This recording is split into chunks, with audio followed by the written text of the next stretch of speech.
Bonjour à toutes et à tous, je suis très contente de vous retrouver aujourd'hui pour vous parler de ce livre que j'ai reçu il y a un petit moment déjà et que j'ai notamment utilisé pour réaliser ma couronne de Noël, donc je vous mets le lien ici. Et il s'agit de la palette parfaite, écrit par Lauren Wager, et paru aux éditions Oaki. Donc Lauren Wager, c'est l'auteur notamment du blog Color Collective, donc je vous invite à aller voir si ça vous intéresse. Donc celui-ci m'a été envoyé, mais je possède également le volume 1 que j'avais acheté l'année dernière parce que j'aimais vraiment beaucoup le concept de créer des palettes de couleurs à partir de photos de mode et d'autres arts graphiques. J'en avais parlé en fait notamment dans mon blog concernant un article sur les couleurs, tout ça, comment trouver des idées de palettes et tout. Et c'est notamment le sujet de ma vidéo d'aujourd'hui. Donc celui-ci est surtout axé sur les saisons et ça c'est vraiment génial car comme vous pouvez le voir, ne serait-ce que sur mon feed Instagram, je crée justement au fil des saisons et la couleur est un des fils conducteurs entre mes différents posts, entre mes différentes idées également. Ça m'inspire totalement en fait, et donc ce livre est juste parfait pour moi en fait. Le premier livre quant à lui a été basé plutôt sur une classification axée sur des styles, donc je vais vous montrer ça. Voilà, nature, curiosité, rêve, magie, fraîcheur, solitude. Vous voyez que c'est plutôt des thématiques un peu variées en fait, il n'y a pas forcément de points communs entre elles. Donc voilà, ça se présentait comme ça. Voilà, vous avez des magnifiques photographies qui vous servent aussi, voilà, des choses plus graphiques. Vraiment, c'est déjà un bel objet en soi. Et il y a également toute une partie, vous pouvez le voir, sur la théorie des couleurs. Donc ça, c'est dans le volume 1. Donc c'est pour ça que je vous le montre aussi, parce qu'ils sont différents quand même l'un de l'autre, hein, dans la façon d'aborder la question de la couleur, du coup. Donc c'est assez complet, je trouve, et accessible, hein, même si on n'a pas forcément tout le vocabulaire. D'ailleurs, c'est expliqué dans celui-ci, il y a notamment un glossaire et tout. Donc c'est vraiment facile de l'utiliser. Et donc personnellement, moi je m'intéresse à tous les domaines de création. Je trouve que ça stimule la créativité en multipliant les sources d'inspiration. Donc voilà, la mode, le design, j'aime beaucoup voir ce type d'expo aussi. Donc c'est vraiment hyper intéressant. Ça ouvre en fait vers d'autres référents visuels qu'uniquement la peinture ou même l'aquarelle. Si on se restreint trop, je pense que ça limite un petit peu trop notre champ d'action finalement. Alors mon but était aussi de sortir de mes habitudes chromatiques, pour ainsi dire, on va dire. En fait, je peins beaucoup dans un esprit réaliste, hein, vous le savez, mais il m'arrive de vouloir sortir un petit peu de ça, notamment quand je fais des planches thématiques, voilà, sur Noël et tout, même si on retrouve quand même des couleurs, on va dire, assez traditionnelles, ça m'arrive de plus en plus, en fait, de chercher un peu des palettes qui sortent un peu de l'ordinaire, qui sortent un petit peu du réalisme, justement. Et donc, c'est là que je consulte ce genre de dictionnaire, on peut même appeler ça comme ça, hein, de palettes. Donc, je vous le montre. Contrairement à l'autre où il y avait des photographies pleine page, là on a des couleurs, on va dire, dominantes de saison en pleine page. Et donc je vais vous montrer le sommaire. Donc voilà, le sommaire est basé vraiment, donc comme vous voyez, été, automne, hiver et printemps, et il y a à chaque fois 3 sous-catégories: classique, neutre et audacieuse. Voilà, donc ça c'est vraiment, on dirait qu'il a été fait pour moi en fait, ce bouquin, parce que comme je vous disais, je suis les saisons, et c'est vrai que en fait je réfléchis un petit peu de cette façon là. C'est, est-ce que je veux me démarquer donc avec une palette plus audacieuse, est-ce que je veux rester dans quelque chose de plus neutre, de plus classique. Donc c'est vraiment très malin d'avoir fait ça comme ça. Enfin moi je trouve que c'est bien pensé. Et donc juste avant, vous avez tout un avant-propos sur les saisons évidemment, et également un peu sur la symbolique un petit peu des couleurs. Voilà, je vous disais, il y a des définitions aussi qui vous permettent un peu de vous familiariser avec le vocabulaire. Et donc voilà, ça se présente comme ça. C'est déjà très agréable à regarder, à feuilleter.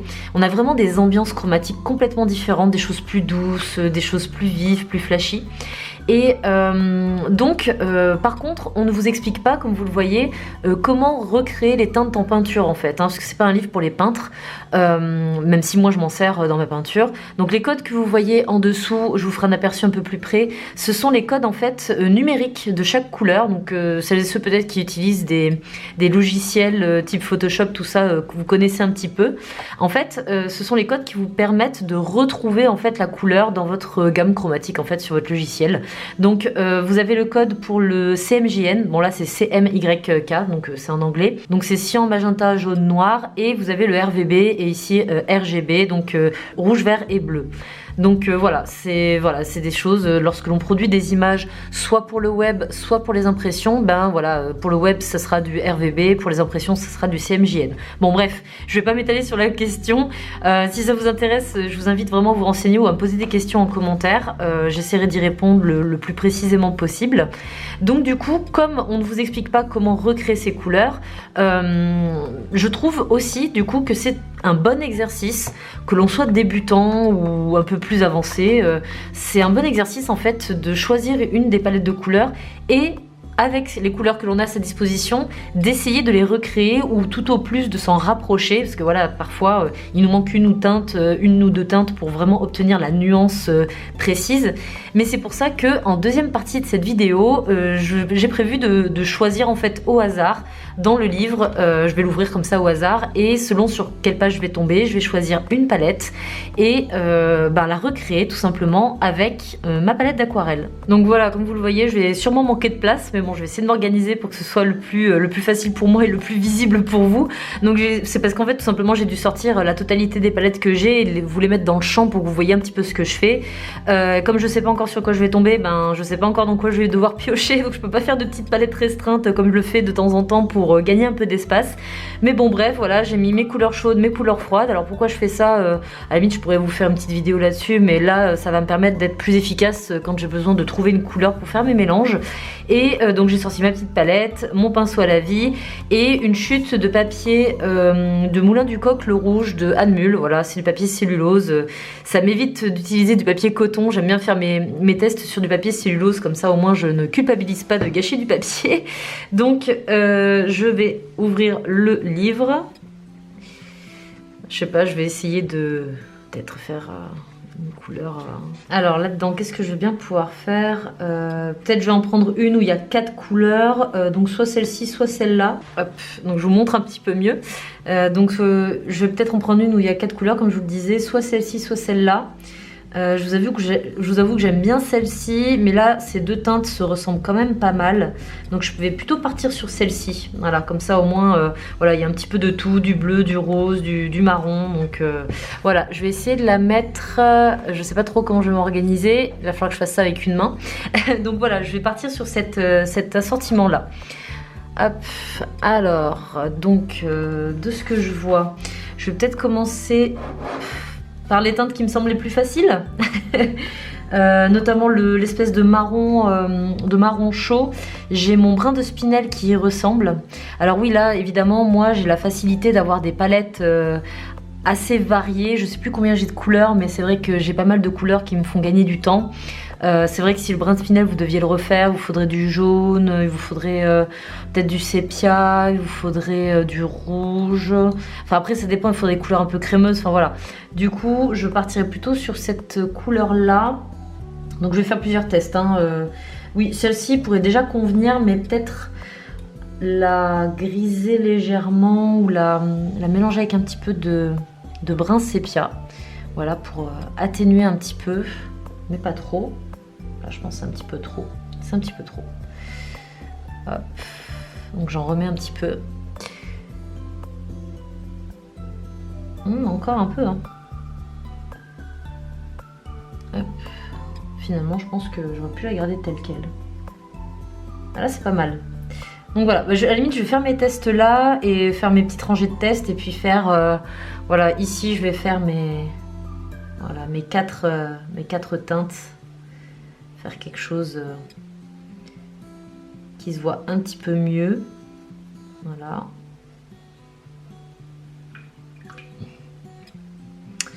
Ensuite, bon là j'ai une petite goutte. Ah, un truc que j'ai pas sorti, c'est mon mouchoir. Donc je vais le sortir tout de suite. Il y a le projecteur devant le tiroir, donc c'est génial. Voilà, je sors mon petit mouchoir parce que sinon je vais pas pouvoir éponger le surplus d'eau. Voilà, pour éviter de faire des petites taches. Ensuite, je vais faire l'espèce de teinte rosée.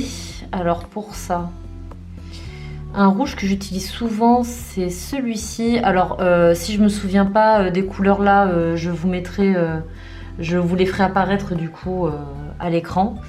Donc ouais, celui-ci, j'aime beaucoup. Je crois que c'est Carmin Permanent celui-là.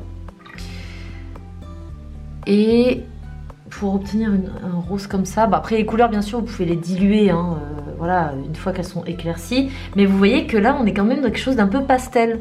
Donc je pense que je vais mettre un petit peu, donc un petit peu de carmin permanent, pas trop non plus, et un petit peu de mon jaune de Naples. C'est le genre de mélange que j'aime bien faire. Vous voyez, ça rend la couleur un petit peu plus pastel. Et je pense qu'il faut que j'en mette quand même pas mal. Alors le problème du jaune de Naples, enfin c'est pas un problème, mais là en l'occurrence, c'est que ça va rendre ma couleur un petit peu orangée, un petit peu saumonée. Et moi je veux un rose. Donc, il me faut peut-être un peu plus. Bon, si vraiment j'y arrive pas, je vous avoue que je vais pas non plus m'acharner. Ah, là c'est pas mal. Ouais, là c'est pas mal, j'obtiens un rose assez léger, je pense qu'il faudrait bien le diluer. On va tester ça. Ouais, c'est pas mal.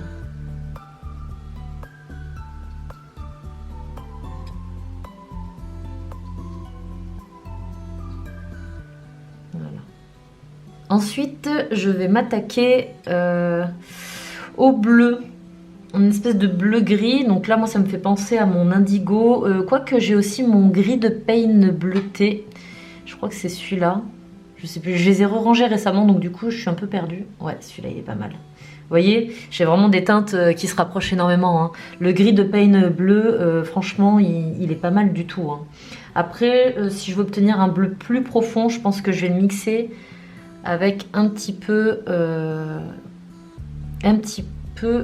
d'indigo, je pense, ou peut-être un petit peu de brun, peut-être un petit peu de sépia, pas trop non plus, parce que sinon ça va vous donner une teinte neutre, genre un gris.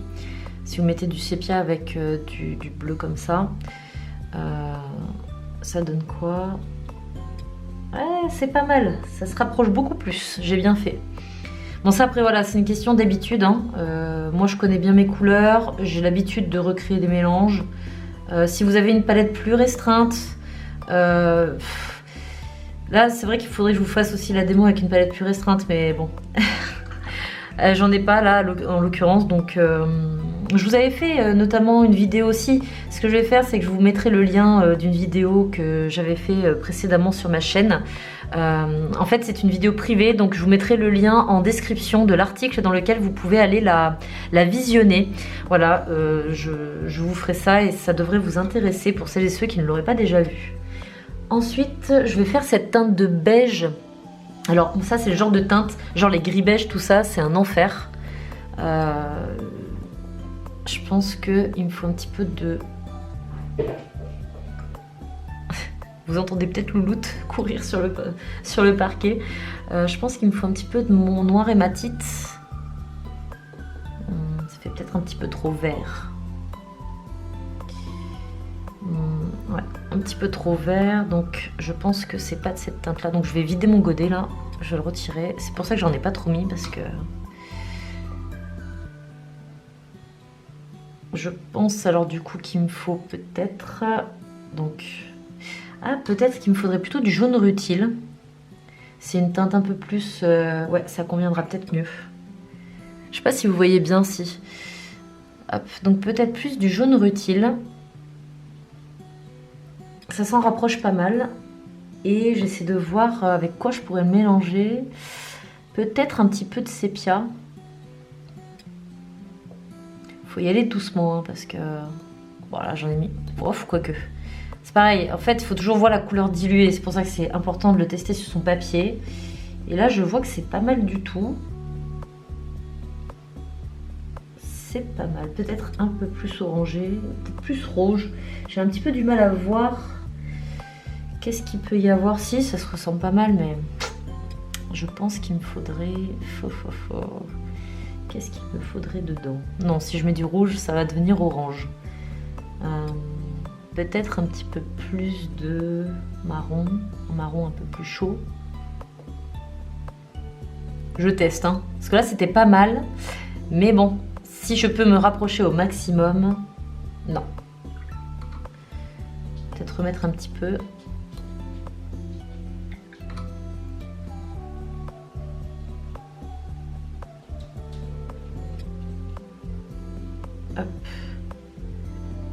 J'ai un peu du mal là avec celle-ci, c'est ce que je vous avais dit. Peut-être avec un peu de gris de Pain. Ouf, il y en a beaucoup. Un peu de gris de Pain.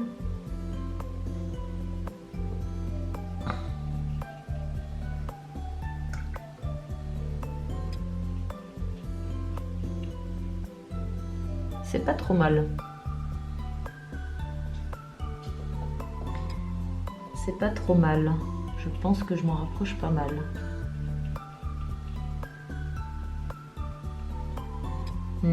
Je pense qu'il y a un peu de rose en fait dedans. Ah, c'est peut-être ça. Il y a un petit peu de rose. Vous voyez, c'est vraiment infime. Mais... ouais, c'est ça. Il y a un petit peu...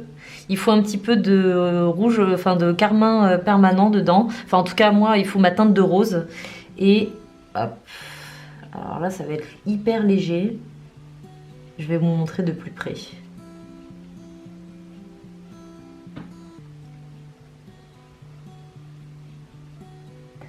Hop. Donc je vais vous montrer ça.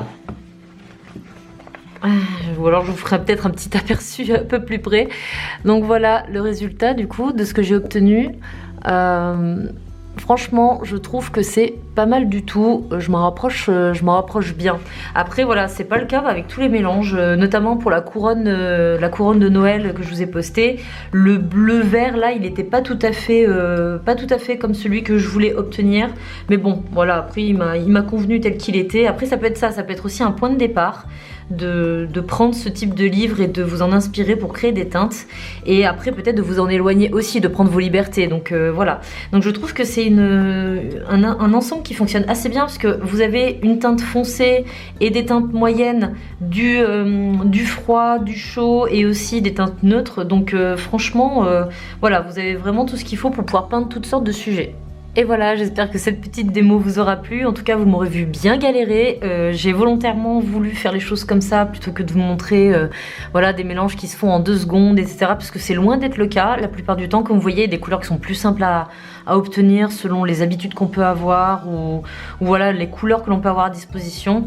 Du coup, j'espère que ça vous aura donné envie déjà de vous intéresser à ce livre, mais aussi de vous donner le temps en fait d'apprendre à créer vos propres mélanges et de pas hésiter aussi à vous servir voilà, d'images diverses et variées pour créer vos palettes d'aquarelle. Voilà, donc n'hésitez pas à me faire vos retours en commentaire de la vidéo, j'y répondrai avec grand plaisir. Abonnez-vous à ma chaîne si ce n'est pas déjà fait et je vous dis à très bientôt dans une prochaine vidéo.